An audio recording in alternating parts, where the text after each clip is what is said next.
Here is mic number one. Test, test. Mic number one.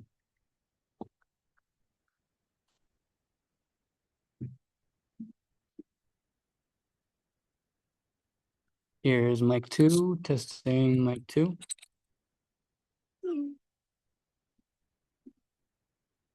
Mic number three. Testing mic three.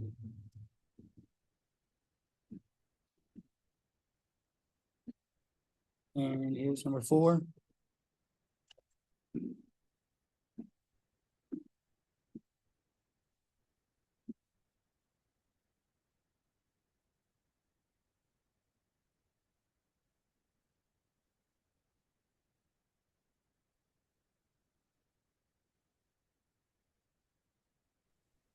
Testing 1, 2, 3, remote participant test, testing 1, 2, 3.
tolerance for ground cleanup and standard.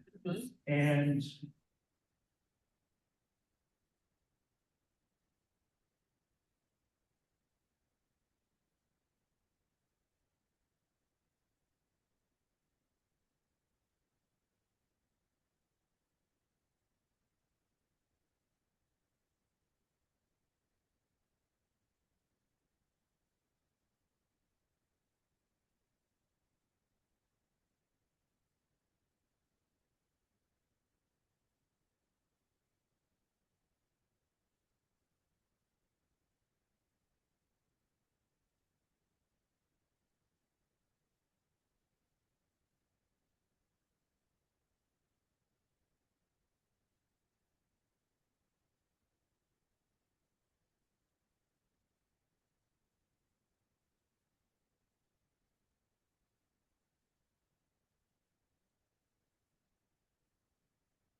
The first is just welcoming and that's pretty big,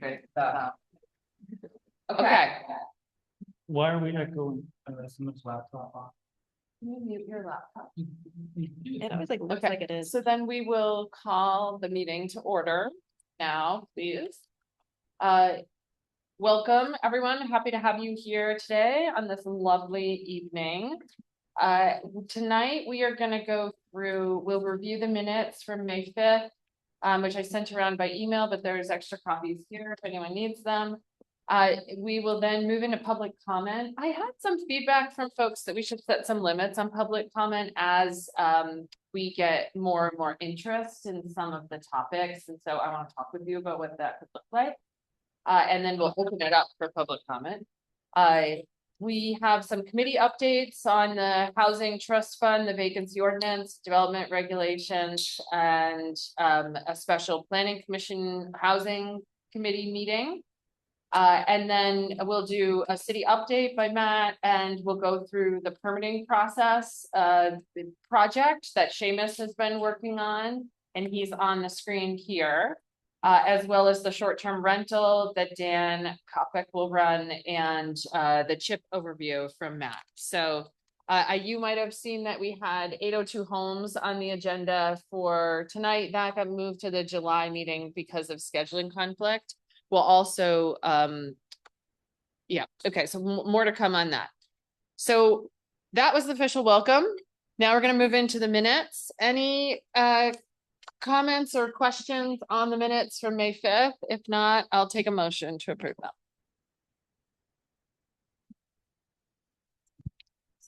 Okay, so, oh, can someone take, thank you. And can someone take notes until Dan Wheeler comes? Sure. Okay, thanks, Sean. So that was Ben that just did the motion and Alex second. All right, all in favor? Aye, thank you. Okay, great. So in terms of public comment, as I was saying, we got some feedback that we should set some limits on public comment or be thoughtful about that, particularly as like hotter topics come up and we have a lot of people interested. And so I just wanted to talk with you all about what standards we want to set.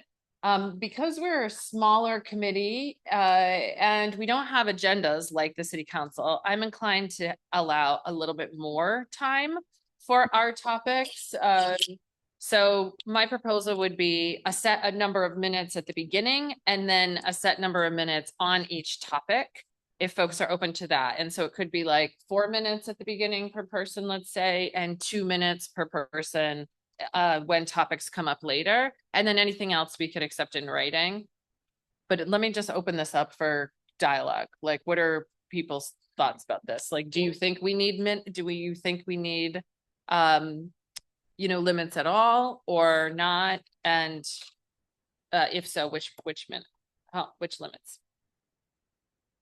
Sounds like you're going into an agenda item before you've gotten through public comment, Yeah. and that may or may not be out of order, but you've heard you feel free to paraphrase what I.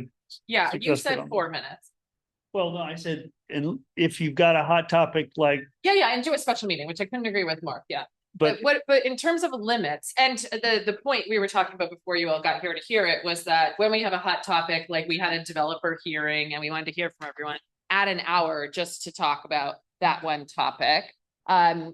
We still should have some thought given to this matter. So I'm interested in what, I have two Yeah. questions. yes, One is, where did the feedback come from? Carrie Brown. Gotcha.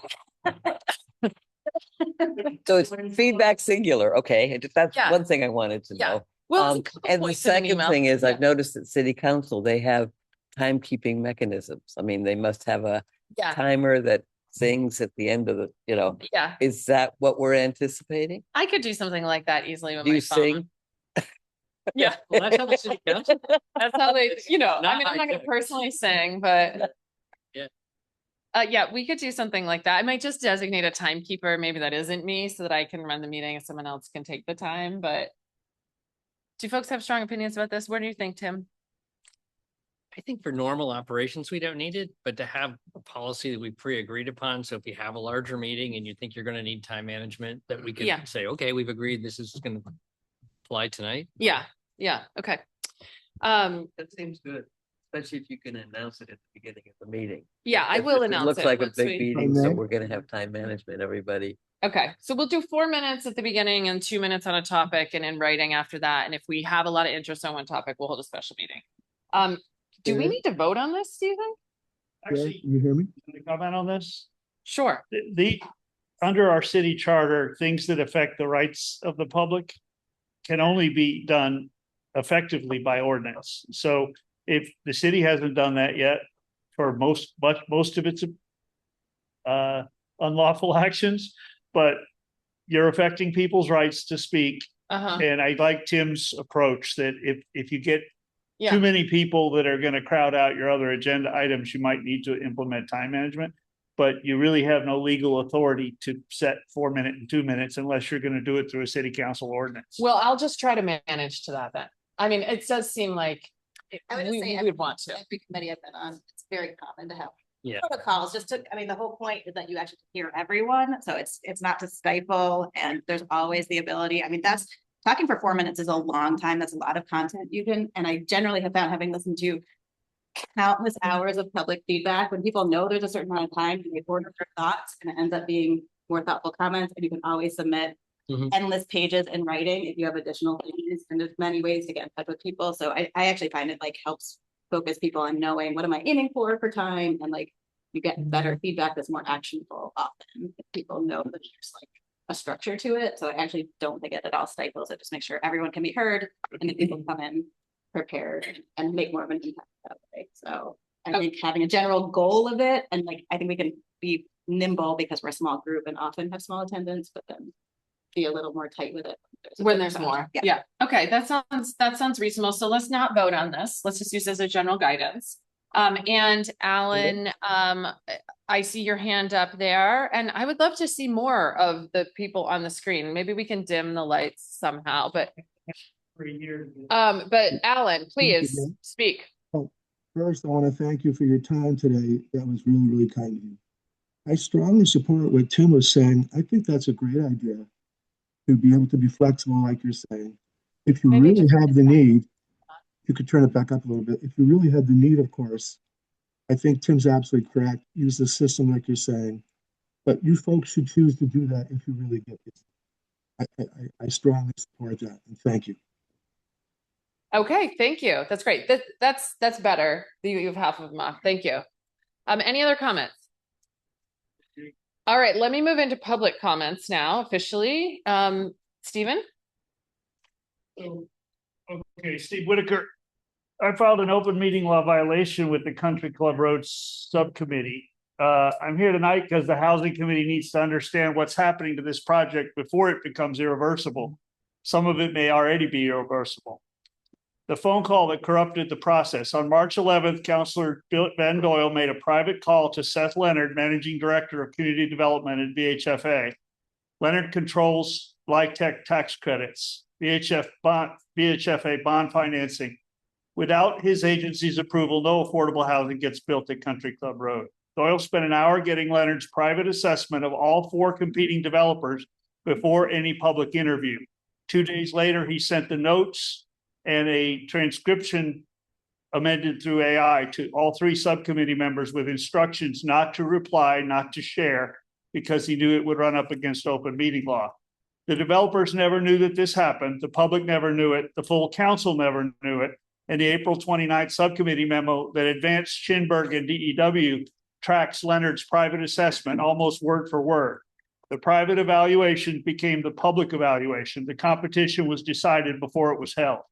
Why this is fatal to the process. This isn't a technical open meeting law violation that can be papered over. It affects every decision the subcommittee made from March 13th forward. The April 9th elimination of Penrose, the later elimination of Executive Suite, the April 27th advancement of Schinberg and DEW, the additional financial requirements imposed on DEW and reporting from Schinberg, whatever vote comes next. If the city acknowledges the violation and tries to ratify these decisions, it has to answer which decisions were made by a quorum that had been privately briefed by a state official who controls these developers' financing. The answer is all of them. There's no surgical fix. The process has to stop. the risk to affordable housing. The committee's mission is this committee's mission is affordable housing. I'm telling you that this process, if it proceeds, puts that mission at risk.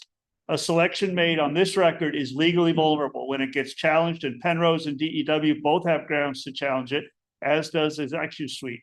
Montpelier loses its window for CHIP financing, for LIHTC allocation, and the affordable housing opportunity that may not return for a generation. Every federal grant application the city files that cites this selection process inherits the taint. The brownfield problem. While the developer selection's been consuming everyone's attention, something's happening on the ground at brownfield that this committee needs to know about. The phase 2 environmental investigation at 20 has not been completed. The site is enrolled in BRELA program. A formal supplemental site investigation, which is part of the phase 2, is pending funding through the Regional Planning Commission, which funding is also available for a housing market study. The EPA brownfield money can be used for market studies. The phase 2 results confirmed arsenic, mercury, lead, and heptachlor epoxide, which is a neurotoxin, and EPA tolerable standard is 0 for drinking water. The contamination footprint is not fully delineated, nor any depth delineation. In that context, Alex, not the Parks Department, but Alex is proceeding to install a greenhouse and claiming to have permission to move 50 by 70 foot area, removing topsoil, building a greenhouse and putting that in. That's a direct disturbance of soil in an area that phase 2 ESA environmental site assessment specifically flagged for targeting additional assessment. A DEC soil disturbance determination purporting to authorize this work was issued on May 4th. That determination was not made by anyone with authority to make it. ANR has not responded. Once the soil is moved, the baseline is gone. You can't reconstruct it. The supplemental site investigation cannot tell you what was there. Here's why that matters to this committee. The cleanup standard determines what can be built on the site. The cleanup cost determines the TIF increment. The TIF increment determines whether an infrastructure bond is serviceable, and a serviceable infrastructure bond is the entire financial foundation of the CHIP-based development model the city is pursuing. If the brownfield baseline is destroyed by unauthorized soil disturbance, the financial model collapses, not because of litigation, not because of a policy disagreement, but because someone put up a greenhouse without understanding what they were doing. The committee should be asking who authorized this work, who knew about the brownfield restrictions, why is the city proceeding with developer selection for a site whose contamination hasn't been characterized and whose baseline may have just been destroyed. What the committee should do, go on the record tonight calling for 2 things. First, an immediate pause in the developer selection vote until the Seth Leonard consultation is disclosed to all competing developers, the full council, and the public. Halt the soil disturbance at 203 Country Club Road until the supplemental site investigation is complete and the brownfield baseline is protected. The brownfield has to come first, a master plan has to come second, then a developer selection in a clean process with full disclosure. That's enough. Thank you. I Ben hand up, so why don't I go to Ben? Thanks. There's a lot there. I appreciate Steve's perspective. I would like to just correct one aspect of the record, or maybe add additional context. Steve's correct. I did speak to Seth Leonard. Seth Leonard is the former mayor of Winooski.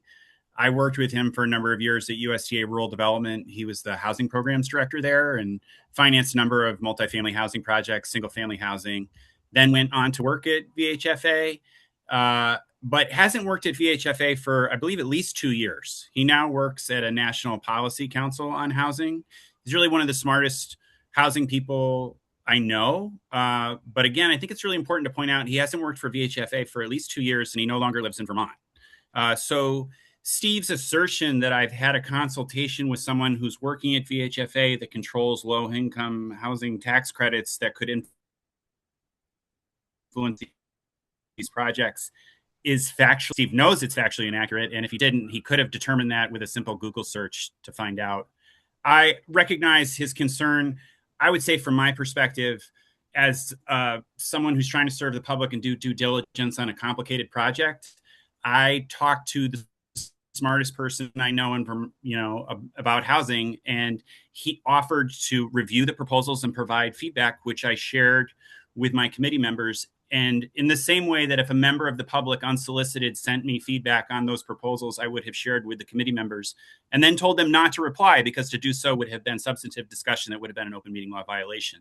So this isn't the place to like litigate whether or not that was an open meeting law violation, but I do think it's really important that we have facts.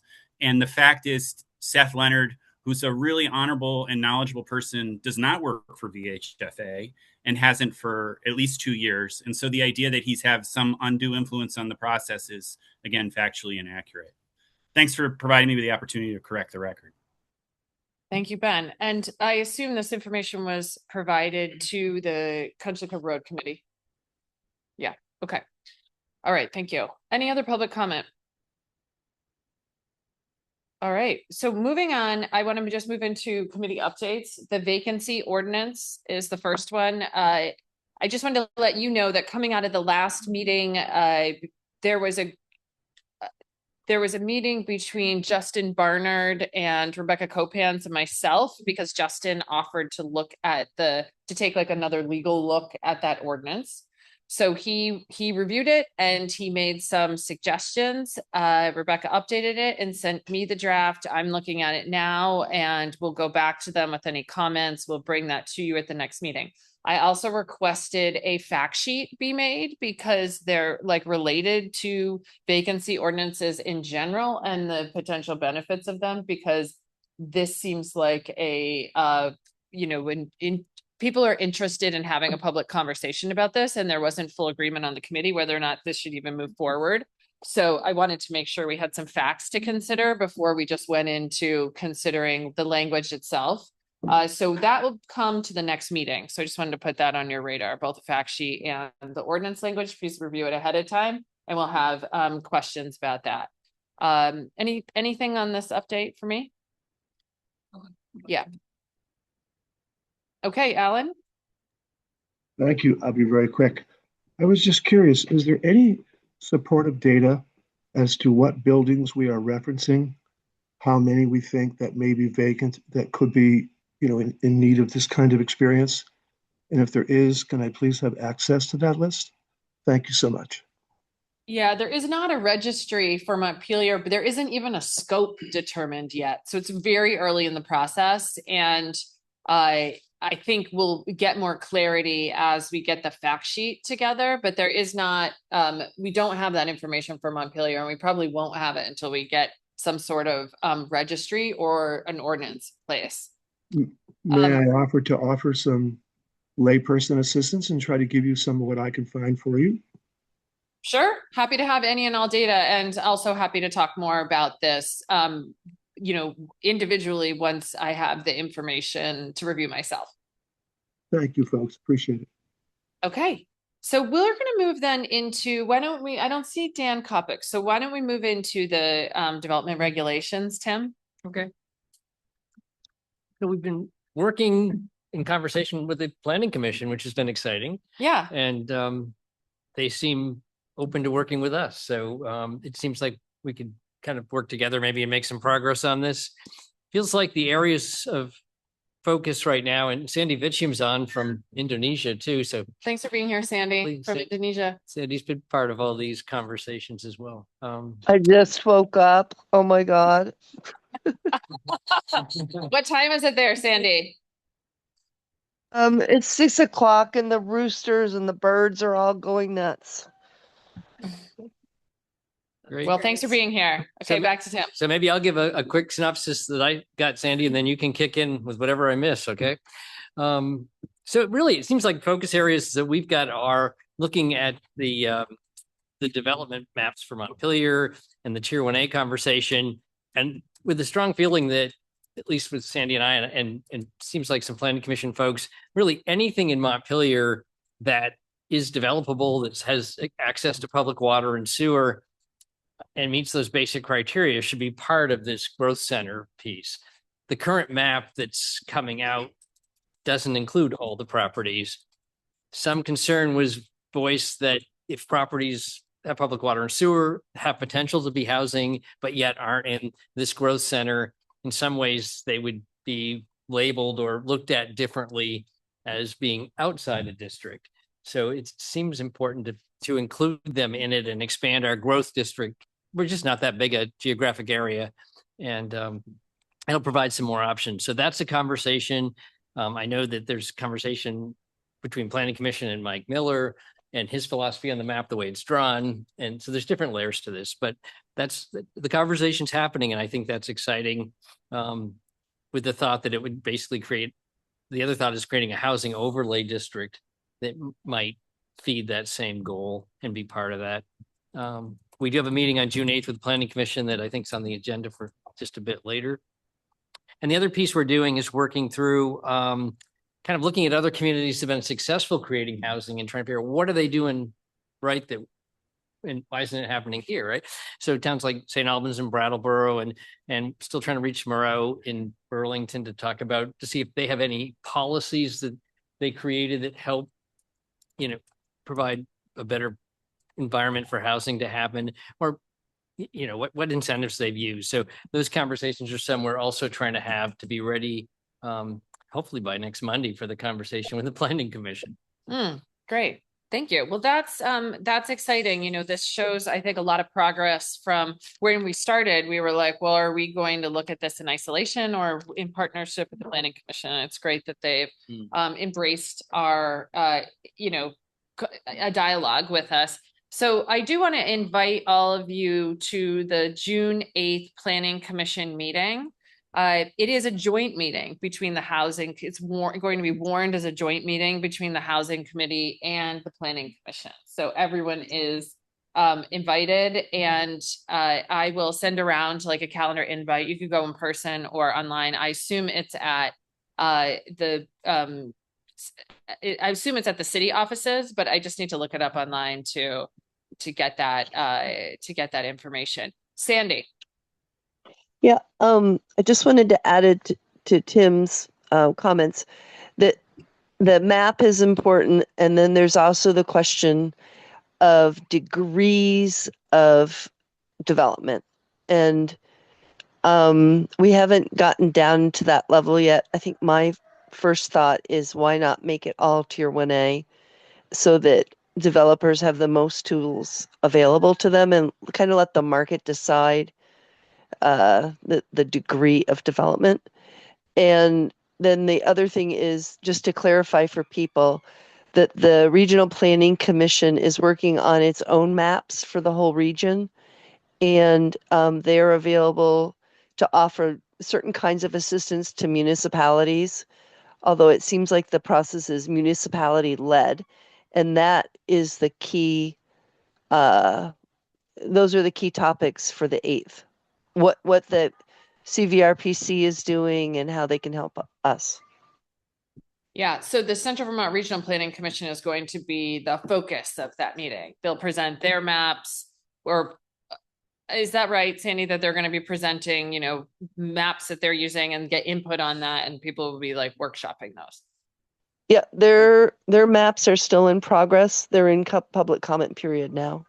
Okay. Yeah. There are 4 maps posted on the city website having to do with districts and reducing the number of districts. So there's the current zoning map, a staff map, and 2 other maps that greatly simplify. And for those of you who like doing that kind of manipulation and have large screens, they're interactive. Okay, great. Well, maybe. And you can access them by getting to the agenda. Great. For the June 8th meeting. If I can, once I find them online, I can also send them around with a reminder to folks. So thank you for raising that up. Okay, do you, Sean, want to do the housing trust fund, or do you want to wait for Dan because he was at the meeting with the city? Yeah, probably. Okay, so we'll wait for that. Do you have his number? Can you text him just to see if he's coming? And then we can move over. Why don't we then move into the city update, Matt? Sure. So Whitenburg received 2 updated Country Club Road proposals from the developers yesterday. They should be online tomorrow, so everybody will be able to review them. Early reports are that they're very robust and people are happy, so we'll see if that holds. Speaking to CVRPC, I'm gonna share my screen for a second. In addition to the maps, they've also been discussing how many housing units the region would need to support the population. And you can see Montpelier. It's hard to Is it calculate possible to make it a little bigger? there. I feel like it's like an eye test. Is that Montpelier? Yeah. Is Montpelier 594 and 904? Yeah, those Okay. are the low and high targets, the bracket for 4 years from now. They want that many new housing units, Who is they? CVRPC, Yeah, okay. and in 2050, it's that many. Yeah. So it's, of course, difficult to imagine in our current, It's a lot more than 8 a year. a lot more than 80. It's a lot more than 8 a year. And so. Even more than 75. Yeah, Yeah, it's even more But than it must come with people. I mean, that's the part where I stop. I can't imagine it because 3,700 units is like 7,000 people, yes. which is doubling the size of this town. Yeah, that would be a real different development pattern. And going, I mean, it would just be, How did they set their goals? There's a large memo, I can share it. Can you share the top line? Or is it Well, too large to boil it down to? I mean, ultimately, and this is not my area of expertise, ultimately, I think Act 250 is trying to concentrate the housing in cities and not have it in the country. Mhm. And when Act 181 was partially repealed, they updated the estimates for Montpelier 44% in 2 weeks. So after, like, there was an estimate, and then the portion of Act 181 about the rural development was repealed by the state. And then we got a new estimate, which was 44% higher. So I think that this is just, Because they were making it harder to develop in rural, and then they repealed the part that did that, so that actually seems illogical to me. don't know why. Then that's just the sequence of events. right, and there's some controversy about where they're getting their base numbers. And this is based on the 30,000 that the Chamber of Commerce put out, and so this is our portion of the Yep. 30,000, Here's- which also. Here are the targets for the state.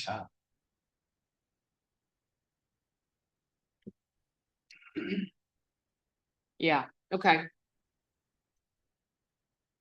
Okay, well, that's great perspective for us. We'll increase our goals. So I have nothing Just more kidding. important to do We'll but keep 70. figure out where we're gonna put 7,000 people. So Yeah. that's my job. this Okay. week. And get some employment. And on Monday, I am going to Burlington to meet director of something called COTS, COTS, which is a single room occupancy housing model that has 3 different versions in Burlington, which I think would be a useful model for Montpelier to explore because you can get extremely affordable housing.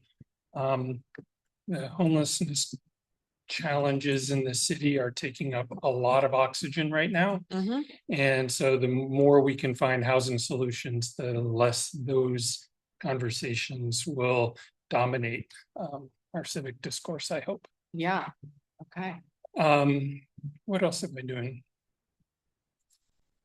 Well, I've been working on the chip discussion. Yes, and we'll talk about that in a which we'll minute. talk- Which we'll talk about in a minute. Okay, Mostly I've been working on homelessness and looking for both temporary shelters in the city because the Unitarian Church is not extending their shelter program, and so now there's a gap. And I've been meeting with my counterpart in Barry Test Taylor to talk about what their models are and to see if they could translate here. She's exceptional. I think she's just amazing. So really, it's trying to figure out approaches to affordable housing, that are extreme affordable housing. yeah, okay. Thank you. Any questions for Matt?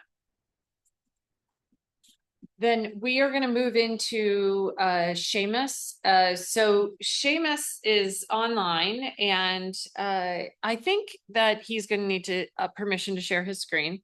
Seamus has been doing a project as a volunteer. Thank you for doing this, researching essentially the permitting experience that developers are going through and the related costs. And then hopefully we'll be able to learn something from this in terms of things that might be simplified or reduced or streamlined. And maybe we compare to a neighboring town like Berlin, because we're frequently hearing like, oh, I couldn't build in Montpelier, so I went to Berlin where it's so much easier. And we're wondering like, well, why is that? So is there a side-by-side that can be done? So Seamus, I'm going to turn it over to you. And I think I'm going to dim the lights for this because I bet you're going to share like a spreadsheet. I got it. You're going to need to control the thing. So go ahead. Seamus, Okay. Can you hear me and see my screen? yes. Okay, great. Yeah. Okay. Seamus, make that a little bigger, please. All right. I'll try my best to like keep all the text on the screen while making Matt, it can we change the legible. view in the upper right to like speaker view or something? Or is there some other view we can do? Oh, there you go. Okay, great. Thanks, Seamus. We're with you. That's better? Okay, great. Very good. Okay, cool.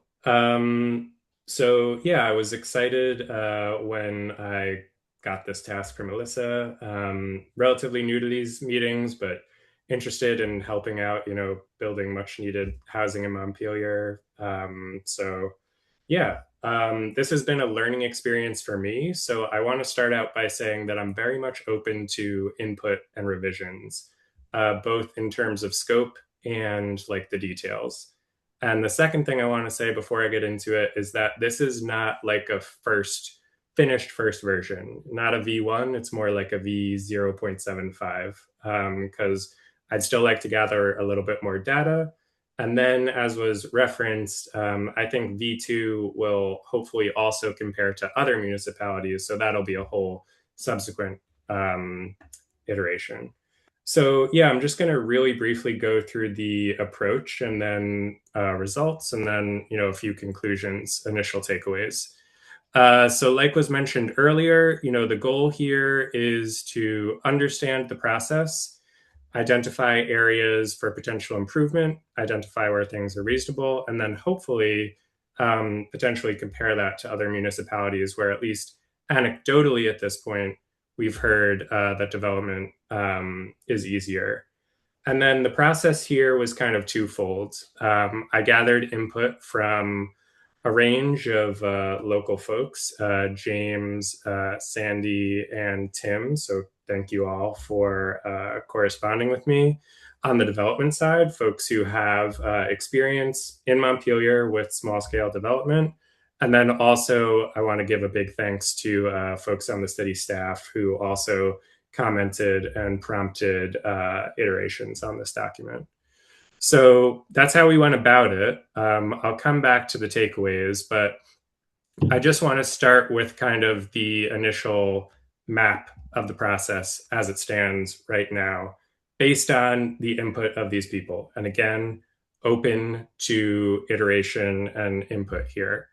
One of the takeaways is that this is not always an identical or linear process. Projects have different starting points, they have different requirements, and crucially, appeal-induced iteration can cause developers to kind of double back, sometimes even, reapplying for the same category of permit multiple times, or redoing the same kind of engineering analysis in service of a zoning requirement multiple times based on the appeal process. So I'll talk about that a little bit more in the takeaways, but just with that caveat, here are some of the processes. I'm happy to share this doc with the committee. I'm not going to go through every line, but basically what we see here is that, there's both the permits themselves, and then there's also analyses that are required by the developer to meet our zoning regulations. And these have, some of them have explicit municipal fees associated with them. Some of them do not have a fee per se, but they do require billable professional hours in order to meet the town's or the city's requirements, rather. Also, just to kind of be comprehensive, I have included state fees in here. That's just to give the whole picture. I know folks on this committee and the city council don't have leverage over those fees, but just to paint the whole picture, those are included. And we're also talking about the specific municipal entities that are responsible for a given processor fee. And you'll notice, again, a few question marks in here. That is in process. And again, thanks to the folks like Tim and Sandy who provided some initial input. I know folks are traveling. We're going to iterate and make this comprehensive. So this is kind of the process, identifying the steps as they are, and whether there's a fee associated with it, who levies that fee. And then this spreadsheet, I will try and zoom in here more. Hopefully you can see that. Is an attempt to put some numbers to those steps. This is the least complete part at this time because I'm still working with Tim and Sandy to get some examples. But we did want to try and get a broad scope here, both building rehab and new structures, a variety of number of units, just to get like a broad sample of what these costs are in different contexts. Again, this is not complete right now, but you can see, at a minimum in the first iteration, I hope to have a sample size of, 5 real projects that went through this process. But if folks want to volunteer more, that'd be great. More sample size is always better. This is kind of divided into 2 categories here, just like the previous chart. There's like the explicit fees, a fee you have to pay when applying for a permit. And then one of the major takeaways, and I'll jump to the conclusions in a sec, is that a big category of cost is, again, not the explicit fee, but the billable professional hours that even a small scale developer is required to incur in order to comply with zoning regulations. Things like outdoor lighting plans, landscapes, and appeal process, among other things. So I hope that the next time I share this, I'll have some summary numbers, but I don't want to get anybody attached to any particular number just yet before we have a good sample size. So I'm going to jump back to the main doc here and just go through some conclusions. Again, preliminary initial conclusions, high level at this point, and eager to take questions and hear input. But this is what I heard from a combination of these folks who have development experience and the city staff. So the first thing I want to kick off with is that folks emphasize, particularly James, that we really appreciate the work of the city staff. They're responsive, and developers are appreciative of that. So now kind of moving into some of the challenges and potential areas for improvement. So as I was saying earlier, there's this big category of costs that is not explicit fees, but rather billable hours. And one confusion we cleared up between the city staff's understanding and the developer's actual experience is that these are just straight up billable hours. It's not usually at this scale of development a % of the construction cost, at least in the experience of some of the folks that I talked to. And this process, can amount to tens of $1,000s in costs. And at least anecdotally at this point, this stand in contrast to what we have heard from developer colleagues of less costs in neighboring municipalities. Again, I'm eager to back that up with hard numbers in a subsequent iteration. So that's a next step. Kind of building on this point in terms of costs, regulations in the process is that the uncertainty in zoning approval really often adds to project expense. And so there was a little bit of discussion of the semantics of what we mean by process here, because certainly the zoning regs are written down. So the process is clear in that respect. But when I say uncertainty, it means that, for example, even if a curb cut is approved and, within regulations, in one example, it was still subject to a DRB hearing that I personally attended as a neighbor, the scope of which was well beyond the curb cut and kind of spiraled in to things about development down the line that were not subject to what the actual legal matter at hand was. There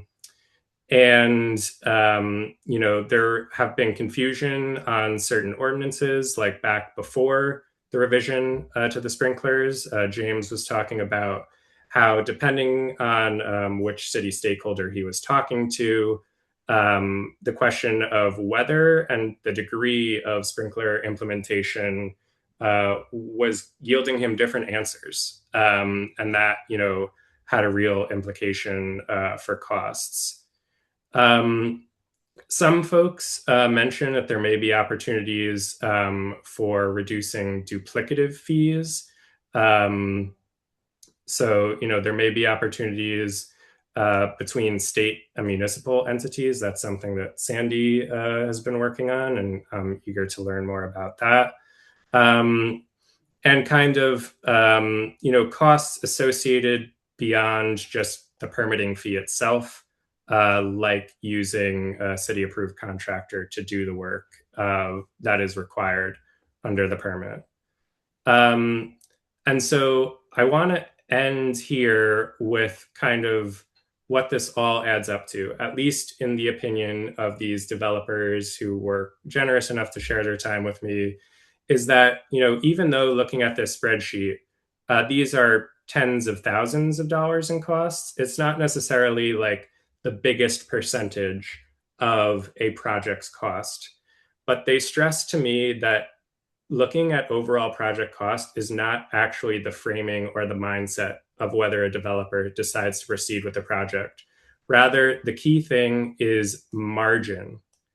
And so, James was explaining to me, as well as others, that like the margin in these projects in Montpelier is very, very small, and it teeters on the edge of positive and negative. And so that is what leads to the decision of whether to proceed with the project or not the overall cost necessarily, but the margin. And given how razor thin those margins are, these fees can be an influencing factor, even though they are not the biggest percentage of overall project cost. They can be a factor in, deciding to move forward with the project for a modest margin, or realizing that you're going to lose money on a project and halting it entirely. So that is hopefully a comprehensible summary. Apologies if any of that was confusing. I have my first newborn son at home. He's 6 weeks old, so I'm a little bit sleep deprived, but hopefully that was comprehensible, and I'm happy to take any questions. Yeah, I think we have some questions for you. Thanks so much, Seamus. And thank you. I mean, really, truly, to be going through this with such diligence and interest. I really appreciate it as like a volunteer on parental leave. Couldn't appreciate it more. Okay, Lauren. Yeah, just echoing that, this is great, and the way you've presented it is very understandable and really helpful. I assume this is part of when you're talking about some of the granularity. Sorry, losing my voice. In the next iteration, it would be really helpful to understand, like, there's some of those fees and like engineering costs and stuff that just seem like they have to be part of a well-done project, and like teasing apart, like, what are we doing that is different which I think when you're talking about comparing to other communities, like that's where you'll hopefully start getting at it. But like, what seems like we're doing something that is causing unnecessary cost versus just like the cost of developing a house. And so like, I think out more in the next version will be really helpful as we look for like, what are those like pinch points where we could really make a difference in the process for people versus just the cost of Yeah. Totally. And just to briefly respond to that, I totally agree. I don't want to have it come across like I'm saying these things are unnecessary. We want to build like safe, nice homes in Montpelier, of course. But just kind of broadly, initially it seems that like, at least anecdotally, and I'm eager to have like a quantitative contrast with another municipality, as you said, in a subsequent iteration, is that it's two things. It's a level of detail that stands in contrast to other municipalities. So other municipalities may require the same things, but the level of professional hours to present substantive compliance with the regulations may be less. At least, again, anecdotally, that's what I've heard so far. And then the other thing is kind of uncertainty, duplication, and iteration. So like in the appeals process, if you get caught up in what are sometimes frivolous appeals, as we've heard at the city council meeting, you not only incur the legal costs, but you may have to redo an expensive analysis and reapply for an expensive permit. So again, I don't want to suggest that all these things are superfluous or should be eliminated, but rather it may end up being the level of detail or the duplication or iteration. But again, just totally agree with your point. Eager to put some numbers to finish our numbers and then put some numbers to someone else and really do that quantitative comparison. Okay, I'm gonna move to other questions. Yeah, Matt. Seamus, I really appreciate James' emphasis on margins, but if $12,000 of professional service is going to make the difference between proceeding or not proceeding with the project, it still seems like having that in the context of the total cost of the project is an important idea. So if it's a $4 million building or a $2 million building or a $500,000 building, $10,000 looks a lot different as far as what the margin is. And so I think it would be useful for comparison and for analysis to know what percentage of the cost of the development project professional services represent. And just to finish, I haven't been practicing as an architect in a while, but when I was, I charged 20% of the cost of construction for almost anything. And so to say $10,000 out of $1.5 million, $2 million development seems like nothing. And I would also say that, and Sandy, I'd love to hear your opinion. If a professional is contracted to do the work as a percentage of the total cost of construction, it's kind of soup to nuts. And when you piecemeal it or you try to do it yourself, a lot of the time, what you're spending money or time on or redoing things is because you didn't have them done by a professional the first time. And so I'd be interested to know, Sandy, and maybe we should be asking other engineers and architects what their experience is in having to clean up projects that have been attempted without the benefit of professional input at the beginning. So yeah, I'm happy to answer that. First of all, on the projects I've worked on, architect fees are usually 2 to 3% of the whole project, not 20. That's for larger projects. The engineer actually has a larger percentage. And it's really important to a developer it's kind of like an orchestra playing whatever piece of work, that things have to happen in sequence at the right time. And then they build up smoothly. So a developer doesn't want to pay for construction level documents before they get zoning approval. That's that's really key. And what happens with Montpelier, especially with steep slopes and to some degree wetlands, is that a lot of engineering is required up front for a project that's not even certain to go forward. And then also it's more, in addition to that, it's more degree than normally would be done on a small project like for a house. I've seen that same problem in Plainfield, where the steep slopes requirements are causing a lot of design work up front before it's even known if the project is going to happen. So it's a timing issue as well as an amount of detail issue. And then I actually forgot the rest of Matt's question, but that I could help with, but. I could just briefly respond to a few other points. Thanks for that input, Sandy. I am happy, I don't think there's anything wrong with including more numbers. So I'm happy to include the full cost of construction. And I'll note that architect was not an explicit line that I included so far. We can include that. And if that cost is kind of typically handled in a different way than billable hours, I'm happy to make that clear. But at least James was pretty explicit that at least for his projects, which, just represent 2 projects, but they do represent 2, attempted 4 units here in Montpelier, that both it was not a percentage of construction costs for these professionals. It was just billable hours. And sometimes, well-meaning back and forth with city staff over additional questions incurred additional billable hours that he was on the hook for.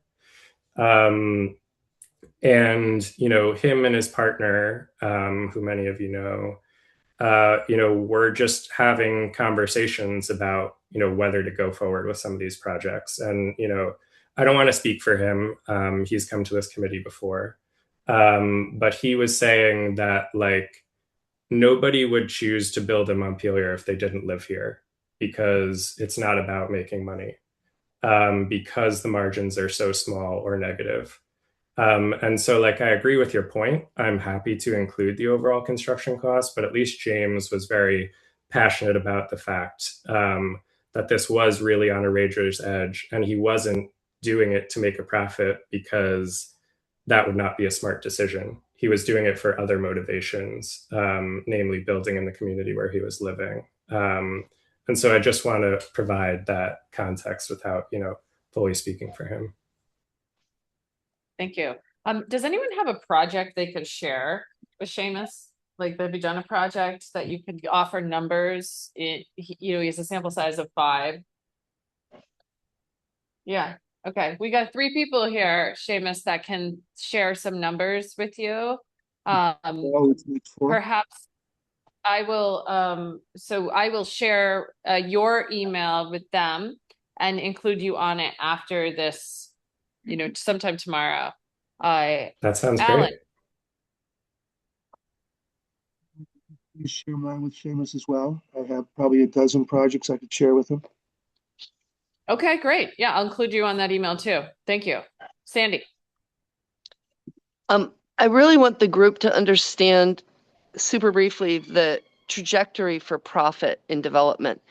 Before 2008, the projects I worked on, a developer expected between 15 and 20% profit off the project.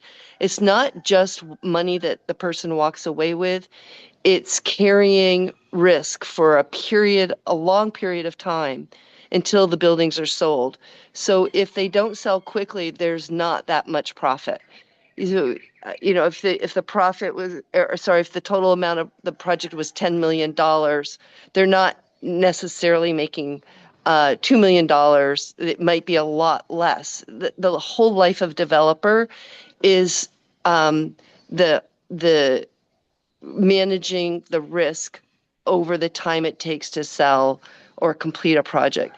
Since 2008, our culture has increasingly allowed rental units as a way to develop.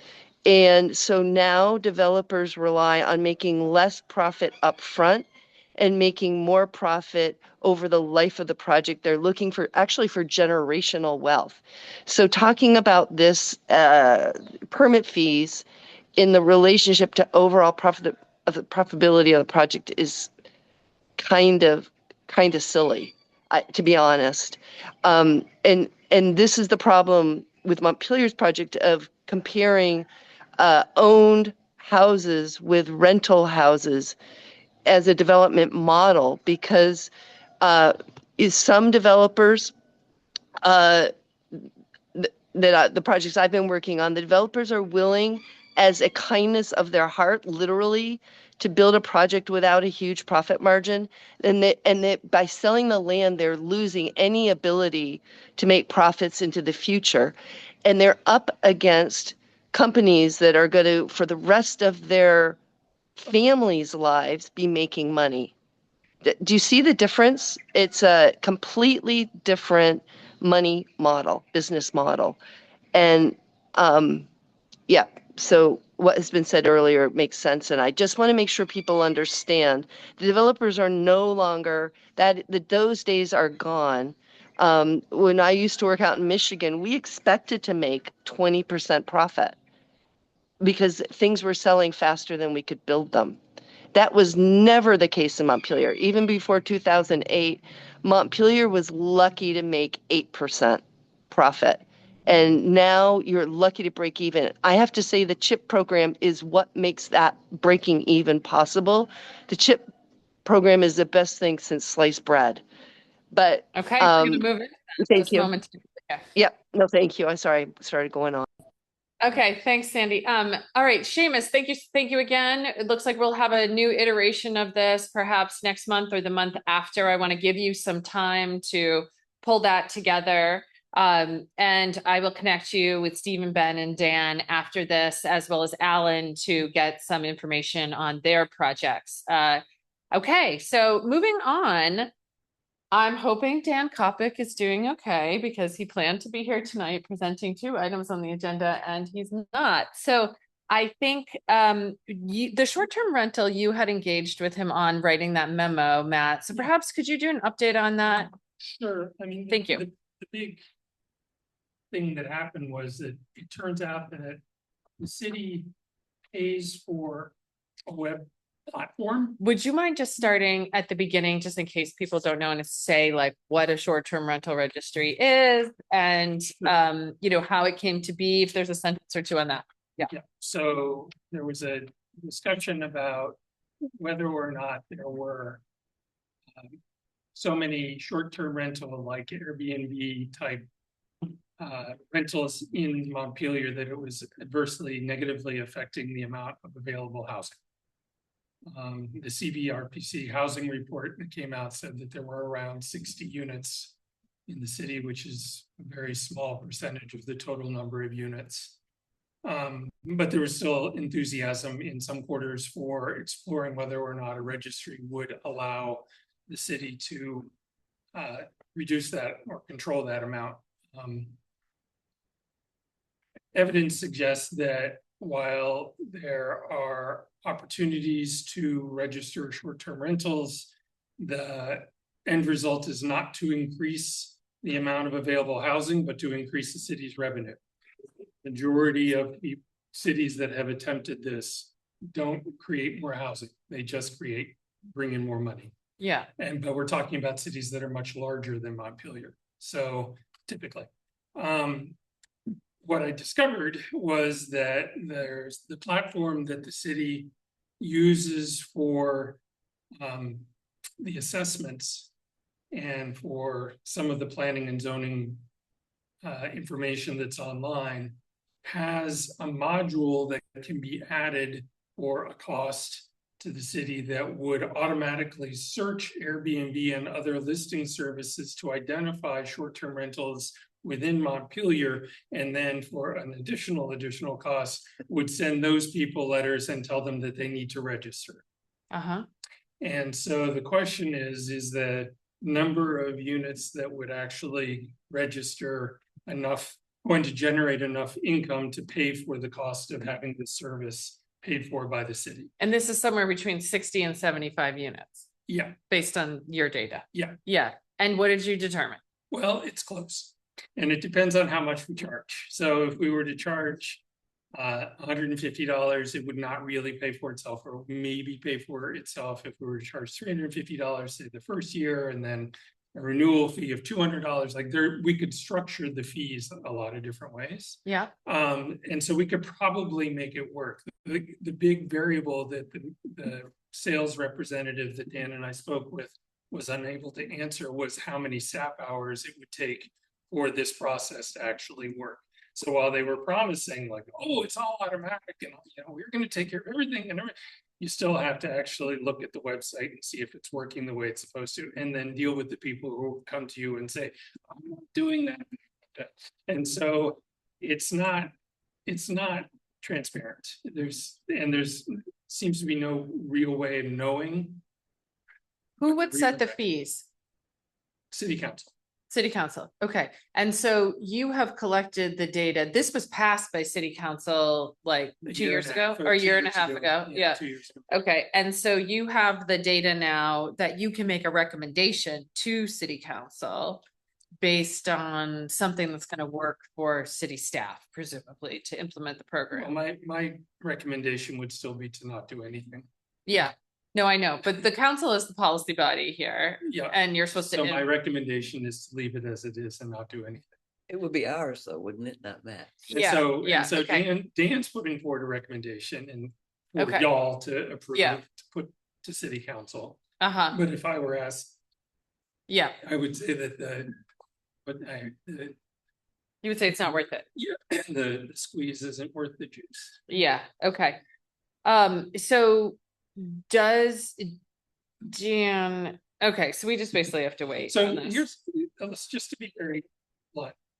I could do this. Like, Yep. This is not an enormous thing, but it's an opportunity cost. We need thousands of housing units, Yeah. literally. Mhm. And for me to spend any time trying to chase down 5 or 6 units is time taken away from trying to figure out how the city is going to create thousands of housing units. Mm-hmm. Mm-hmm. And I'm just one person. Mm-hmm. Okay. Well, I feel like we should have Dan's voice in this Yeah, conversation too. And Sean, I know you worked on this some. Did you want to weigh in on this at all in terms of a different perspective, or you're like, well, maybe we shouldn't advance it because we should do something else instead? Yeah, and I haven't been too involved with the short-term registry. I mean, with the I Okay. wasn't on the subcommittee of the initial Okay. housing task force Apologies, that I thought you developed it on that side. Was anyone else? I know from the general conversation that we had in Tim too with the task force, there was, there were the conversations around that with being brought to city council, and I think it being brought kind of an array. I mean, I think that's certainly the discussion we need. The thousands of housing, everything we look at, none's gonna, there aren't gonna be any magic bullet that's going to produce everything. And I think that was sort of the conversation. My recollection of the conversation with the housing task force was there was a lot of question about how many short-term rental units were out there, largely because they aren't all listed on one platform. They can be jointly listed on Airbnb and others. I think Stan was most involved in the data and digging in on that. Might have The man said their service scanned 60 different listing services. Yeah, that's great. Well, it sounds like a useful tool if this was to move forward, because it can really identify that. Alan, did you have a comment on the short-term rental registry? I do, thank you. I completely agree with Professor Jelasik. I did the background study myself as well. And we looked at all the different platforms, and it's something in the 60s or 70s. But I didn't just stop there. I followed up on most of them individually, and I was actually quite surprised. You'll find that many people are really in trouble financially, and they're renting out rooms like in their apartment or a condo because they just can't afford the apartment. So it's not usually a big company coming in, at least in this community, and buying up houses and taking them off the market.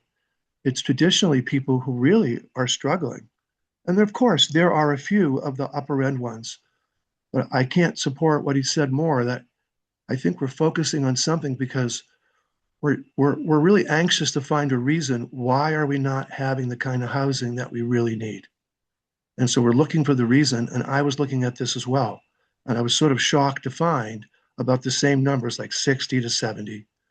And again, 3 of them were like people who I have $1,200 a month payment. I need to rent a room. Can you take a room? You know, it was not somebody getting rich of putting up lots of these projects and stopping us from growing. So if we can focus on bigger projects and greater things, I think it really will help. Thank you. Thank you, Carrie. Yeah, thanks. I appreciate this conversation so much. Can you guys hear me okay? Yep. Okay. So I'll tell you my historical perspective, and Tim and Lauren can chime in on this and say what they think. Because we were all on the city council when this registry passed. And my take on it was that what the housing committee was really recommending was creating an ordinance that would require or would prohibit short-term rentals outside of an owner-occupied property. So the kinds of things that Mr. Goldman is talking about, where you're renting out a room in your house, or you've got an ADU or something like that, would be fine. But that we were trying to go after the building that nobody lived in. Sorry, I'm having a little audio trouble, so let me know if you can't hear me. But not trying to stop those folks who are just trying to their mortgage and that kind of thing. So that's what I came in really advocating for from the housing committee, but also personally. And the city council did not want to do that. And so what the story I would tell is that city council said, instead of that, we need more information about how many short-term rentals there really are and who they are and all that. We need more information. So let's put into place for now this short-term rental registry in order to get that information. And we didn't give any money for it. We didn't provide any additional staff support for it. The staff told us, yeah, we can't really do that. And we said, well, maybe we can find volunteers or something. But so I think that so for me, the registry is not really the important thing to be talking about now, and not really the important thing that I care about making happen. I'm much more interested in looking at overall restrictions on how short-term rentals can operate. So if we could shift that discussion, I think that would be really helpful, because I don't think the registry is super, super useful at this point, and especially given what Matt has told us about costs and everything, I don't know that it's a great place to put our energy. Okay, Lauren. That very much aligns with my memory of those conversations on council at the time. And I mean, the only thing I would add that I was finding compelling at the time was, when we're talking about 75 units a year and there's already built housing, it's a lot easier even if it was 10 units, when we're building 8 a year, that if we were going to be able to bring that, because those are outside investor owned housing versus having to build 10 additional units. Like, that was compelling to me, that the numbers that we're talking about are small. So this is a small number, but also like that is much easier housing to bring online really quickly than to build those even 10 units of new housing in this community in this time. And so, but I agree that like the data was a tool to be able to understand what's the scope of the problem. And that the ordinance partly was also supposed to be, even if it's not yet a huge issue with investor owned housing, like that's certainly a national housing trend. And so it was trying to get ahead of that. We don't become like a cautionary tale where a bunch of our houses are bought up by outside investors who are then renting them out as short-term rentals. So like both of those are part of the conversation. I would just add to what Carrie said. Okay. I'm going to just take 2 final questions on this, and then I'm going to move us into the CHIP program. So it looks like Sandy and Alan, you have your hands up. Very, very briefly, please. I just really quickly repeat what I said at an earlier meeting, that the state keeps a list of short-term rentals. And Michelle Savory, because she's our liaison with fire safety, should have access to that list. Okay, thank you. Alan? Thank you. I'll be quick. I'm not against the registry at all. I really just wanted to look at what was taking place. One of the things to also consider, we desperately need places for people to stay overnight who are coming from out of town. When a tourist comes, they might spend $170 to $180 if they don't stay overnight. If they do stay overnight, they can pay up to $400 or $500. So there has to be some balance as well. I wish we had more overnight space for people to stay so they could hopefully enjoy our community. Thank you. But you know, I want to just frame it with one last that, of course, I don't think the registry is a bad thing, and there has to be a balance. So if Matt had said there was 650 units, I would be very concerned. Thank you very much. Thank you. Okay, moving into the CHIP program, I'm going to turn it over to Matt to update us on everything he's learned about CHIP and more. Sorry. Yeah. And Matt, we'll take, if it's okay with you, like 15 minutes on this. Try to go quickly. Yeah, okay. And we can always move some forward if we. Yeah. Thanks. So just disclaimer, I'm not a CHIP expert. This is not my area of expertise. I've taken a number of seminars offered by a range of organizations in anticipation of this program starting at the beginning of the year. Anyone could take those classes. Many of them are free online, and I could provide links. The information from the state really became completely gelled in January. This has been anticipated for a while, but it became really gelled in January. And the website that's there is where the rules are listed, right? The goal is to encourage housing development. It's very simple. Unlike the previous TIF districts, CHIP is targeted at housing development projects. And so it doesn't need to be a whole range of things. It can be down to one single project. And that's the big difference. Oh. So pretend you have a site that it costs $100 and your taxes are $5. That $5 tax, the original cost, is very important. Sorry, I don't know why it's jumping forward. If you were to build a new house, your property value would go up, let's say $400.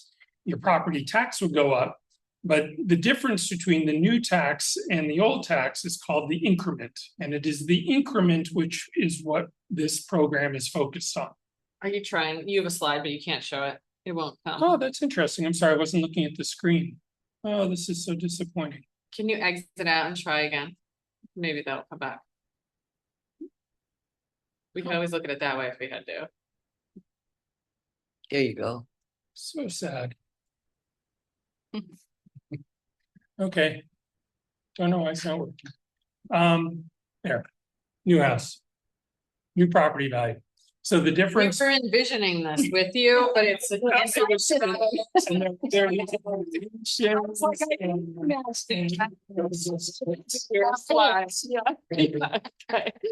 Man.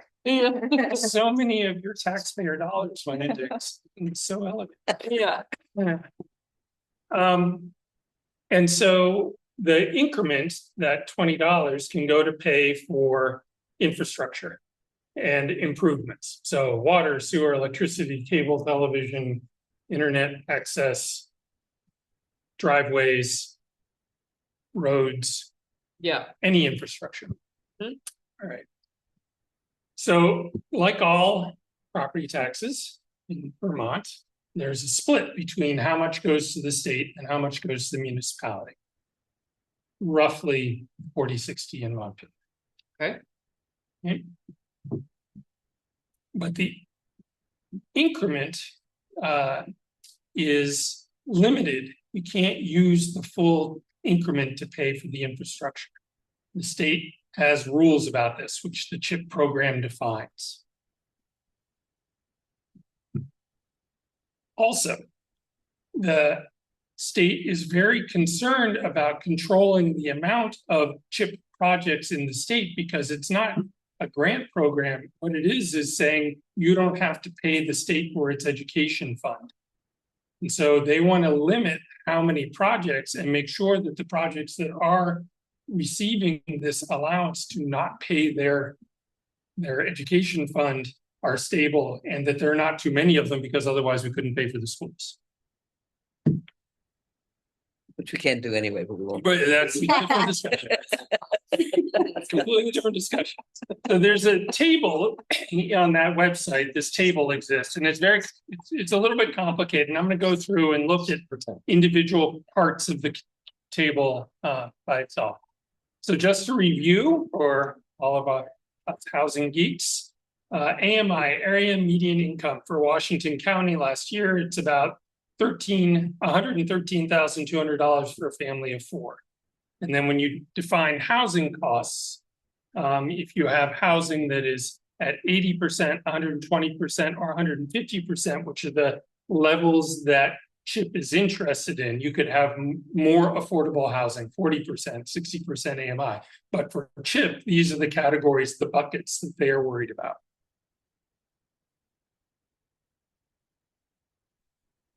So, for example, if you have affordable rental units and your target is 30% of the gross income for housing, then that would be approximately $2,260 a month, and that includes utilities. So 80% AMI is about $90,000 a year. They should be able to afford about $2,200 a month in rent and utilities.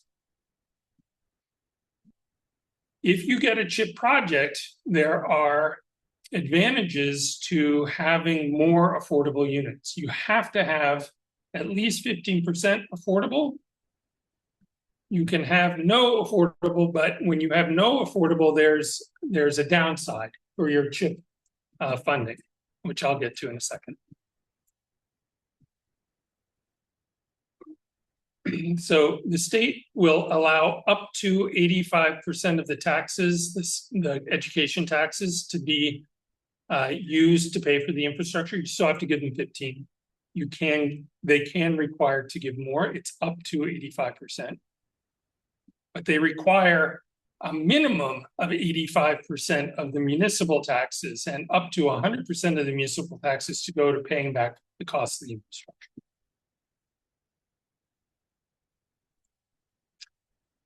So when you're doing a large development project, if there's a mix of different types of housing at different income levels, there's a calculation that has to be made. You have to figure out how many AMI units you want so that you can get the CHIP funding. Is it for rent or for sale? And you have to figure out, is the increment going to pay for the cost of the infrastructure that you need to build to support that development project? So it's not just, oh, I'm going to do 20 units of 80% AMI housing, because that may not pay for the infrastructure. Right? You may need full price housing to be able to actually make up the difference. And finally, you only have 20 years at most to pay the whole thing back. So this paragraph, I'm going to read it. The faster the infrastructure is paid for, the faster the development contributes to the full amount of its taxable value to the grand list. So if you're a municipality, you want that money to be paid back because you want that 85 to 100% of the tax money not paying for infrastructure, but actually going into the grand list to pay for repairing, Berry Street. And if it takes longer to pay for the infrastructure, there's a thing called discounting, which is reducing the actual amount of money going to pay for the infrastructure over time. So I'm going to talk about that. So $20 today is not going to be worth as much 20 years from now, right? And so when they calculate how much money the CHIP funds are going to pay for infrastructure, it gets reduced over time. That makes sense? Is it clear? Econ class flashbacks. Sorry? Econ class flashbacks. Yeah, I mean, if my father's an economist, I wish he could watch. So here's an important other component. If the project fails, if the developer bails and doesn't finish building the housing, or if the cost or the assessed value is not what it was anticipated to be, the city is on the hook for the difference. Now, when it comes to something like Country Club Road, we are working with sophisticated financiers who are going to be able to make sure that the city's exposure is very small. We can build into the contracts with the developers all kinds of contingencies to ensure that the city actually isn't on the hook, but it's on paper. If you don't manage the contract, the relationship, the housing infrastructure agreement with the developer properly, a city could get into a real jam. So even when we pay for the infrastructure, ultimately, we're going to also have to take care of it. It's not free for eternity. We get to pay for it, but then we have to fix it. And for example, if we pay for a road with CHIP financing, by the time we pay it off, we're going to have to repave it because the pavement won't last past the expiration date of the CHIP funding. Things like pipes are a little bit better. So as an example, when we have a single family house, if it's an affordable single family house and we paid $20 in increment, we could actually only collect $18.20 a year. But that doesn't get multiplied by 20. We don't get $364 to pay for infrastructure. Because of the discount, we only get $230 to $260 worth of money to pay for infrastructure today. Okay. Single family homes they cost the most for CHIP financing, right? And you can cluster homes and then you have distributed across more homes the same cost.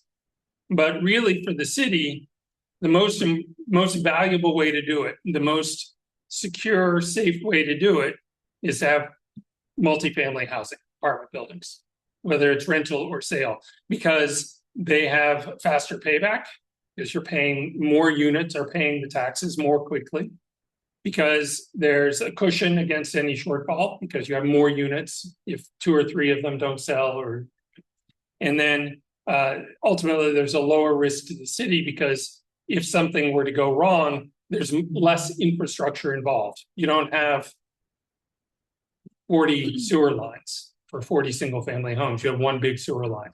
Yeah. I have a question for you. I understand that Isabel Circle development is going to go through this process and be the first in the city to go through it. Yes.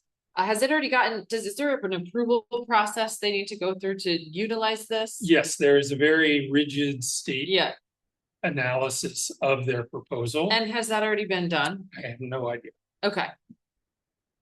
Because it would be interesting to have a case study here. And you, wouldn't the city know that, like, wouldn't someone in the city know that they were going through this stage? Gabe just hasn't come to us yet. So yeah, it hasn't there will be a discussion. Yeah, okay. So, yeah, I think those are mostly single family, but so that's why I was kind of wondering. I don't think, but there might be some multifamily. I don't know where they ended up on that, unless I heard they were going to sell lots. Yeah, and I think there's some townhouses in the most recent plan I saw. And there was some controversy about cluster housing that got. Well, yeah, I mean, that's always going to be controversy, but I'm wondering if where it was standing. But okay, so that one will be probably the first. Yep. Going through for our meeting. Almost. We should keep an eye on that. Yep. Okay. It would be interesting to talk to Gabe. We can interview. That's all I have. Yeah. Okay. Great. Questions for Matt? Other questions for Matt? Sandy's up there. I can't see her, so please. Yeah. Sandy and Alan both have their hands. Okay, great. Well, we're gonna wrap in just a minute. Why don't I take Sandy, Alan, and Lauren, and then we're gonna wind down. Question first. you skipped over the but for part. Was at the beginning. How do we prove that this won't get built but for? So the developer has to make the case that without this funding, without CHIP financing, they wouldn't be able to pay for the infrastructure. Yeah, right. And they have, the burden is on them. Would you mind flicking on the lights? Sandy, question? Yeah, can you go back to your last slide, please, Matt? For the record, I don't want to be rude about this, but this is a gross oversimplification, and this is just not true. So I'm glad to talk about that later. But I just want to make sure people understand now that this is not, let's just call it not necessarily true. Which sentence is she referring to? Well, I think That- you and Matt On the are green background there. It's just not true. So Can you- I just want to make sure people know that.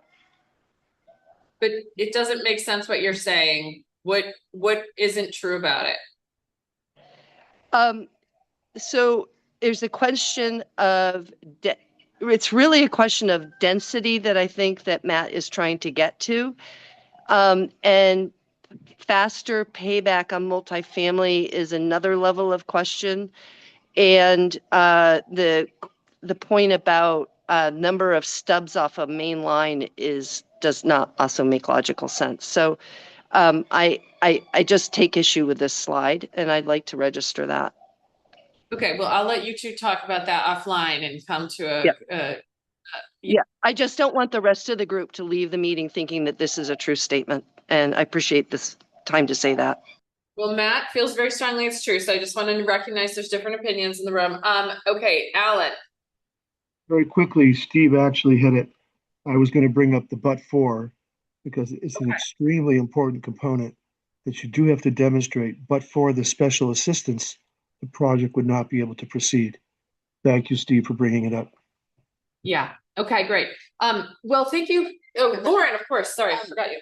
So the developer applies to the state, they have this process. What's the role of the city? Do we have a say, or is it the state decides and then we have this responsibility? Or, yeah. That's a great question. No one knows. We don't know yet. So- These guys are there. So Co-applicant. So the city will have a role in, because we have to approve all of the infrastructure construction, because we ultimately own it. Yeah. But they will be the sponsor of the application, and they will take on the debt. The city has to approve. Yeah. It depends on how it's structured. So because again, there are a lot of variables, and because it hasn't been tested, it doesn't seem like it's absolutely clear to me. But like the Isabel Circle one, they came to the city, so the city's aware. Well, they're going to come to the city. They haven't done it yet. And because they're going through the state process first. Yeah. But they don't. Anyway, Okay, I feel like there's going to be a lot more to learn about this program as we go through it, and I would love to keep an eye on that and learn from the Isabella Circle case study. Okay, I'm going to wind us down. The Monday meeting, I want to make sure it's on your radar. The Monday meeting, which is the one with the Planning Commission. It's 5:30 to 7, I believe, and it's in the City Hall chambers. I just looked, council chambers, and also online if you'd prefer to join that way. They're going through maps. I think this conversation, though you might find dull or thrilling, I don't know, but it does seem important to getting a lot more units built in Montpelier. So I would encourage you to attend. Who can attend? Can you just raise your hand if you think you can attend? Yeah, okay, good. I'd like to have like a really good showing there, because I think it's going to influence our future work and the Planning Commission's future work. Okay. On that note, one of the things that came up at the last Planning Commission meeting is because these new developer proposals in, it might be wise to set some of your joint agenda to consider or talk about those proposals that are in. Yeah, I mean, that's a good question. While you're together, that would be the most fruitful discussion. We're not prepared to do that this go around, but we can be together again, and we can think about that. Tim, I'm designating you to be the person to think about that, because he's the head of like this task force. Okay, Seamus, we're gonna get some data I'm gonna connect you all. We're gonna determine the next steps on the short-term rental registry. I think there were some questions raised on that tonight. We should think about those questions and decide if we have a position on that or not.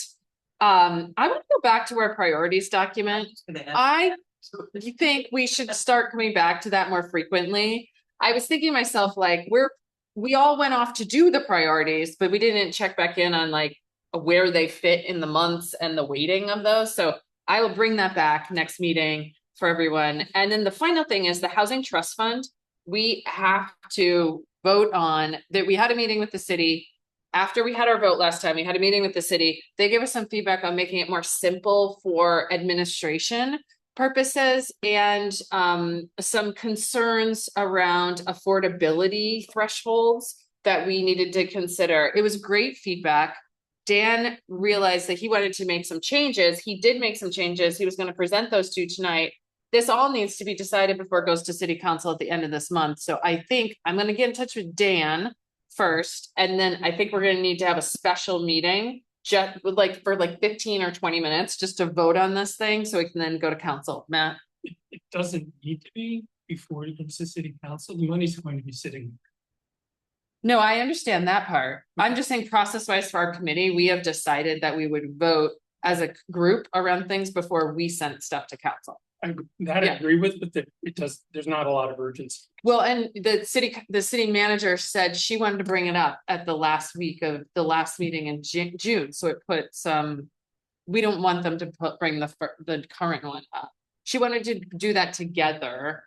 Maybe I misunderstood that, but she was setting a different timeline, a timeline. I'm trying to be responsive to it. Yeah. Okay. Anyone else have anything before we wrap? Is the market study on your list of? It is. It's on the priority list, which I think we need to come back to talk about. You know, so we're going to adjourn, but I want to recognize that this meeting felt a little different to me. And I think it might be the table setup.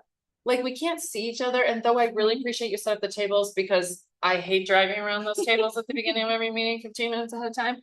I feel like we should be able to see each other. So next time, let's try to do that because we barely talked to each other. So we focused on the screen the most of the time when really we should be focusing on talking to each other more. So I'm going to just shake that up next time. Okay. Motion to adjourn. So moved. All in favor? All right. See you later. Thanks. Yeah. Thank you. Yes. Thank you, everyone. Thank you. Thank you very much. Yeah, that's